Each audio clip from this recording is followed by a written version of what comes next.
ସାଙ୍ଗମାନେ ପଖାଳ ସାଙ୍ଗରେ ଯେକୌଣସି ପ୍ରକାରର ଶାଗ ଟିକେ ହେଇଗଲେ ନା ପଖାଳଟା ଖାଇବାକୁ ପୁରା ତୃପ୍ତି ଲାଗେ, ଶାନ୍ତି ଲାଗେ। ଏବେ ତ ଖରା ଦିନ ଚାଲିଛି, ସମସ୍ତଙ୍କ ଘରେ ପ୍ରାୟତଃ ପଖାଳ ହେଉଥିବ, ଯେ ସଜ ପଖାଳ ହେଉ କିମ୍ବା ବାସି ପଖାଳ ହେଉ। ତ ମୁଁ ଆଜି ଗୋଟେ ପଖାଳ କଂସାଟେ ରେଡ଼ି କରୁଛି। ସେଥିପାଇଁ ଖଡ଼ା ଶାଗ ନେଇକି ତାକୁ କାଟିକୁଟା ଦେଇକି ଭାଜି ଦେଉଛି। ଖାଲି ତ ଖଡ଼ା ଶାଗ ଭଜା ହେଇଗଲେ ହେଇଯିବନି, ତା ସାଙ୍ଗରେ କଲରା ଆଳୁ ଚକଟା ମଧ୍ୟ ଟିକେ କରିବା ପାଇଁ କଲରା ଆଳୁ ସିଝେଇ ଦେଇଛି।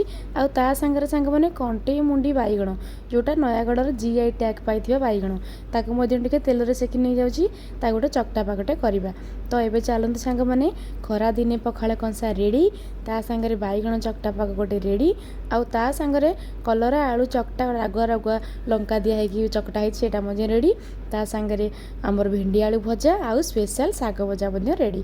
ଏବେ ଆଉ ଲୋଭ ସମ୍ଭାଳି ହେଉନି ସାଙ୍ଗମାନେ, ଦେଖିଲେ। ଚାଲନ୍ତୁ ପଖାଳ କଂସାଟେ ଏ ଖରାଦିନେ ଖାଇକି ପେଟଟା ଶାନ୍ତି କରିଦେବା, ତାପରେ ଯାଇ ଯେଉଁ କଥା।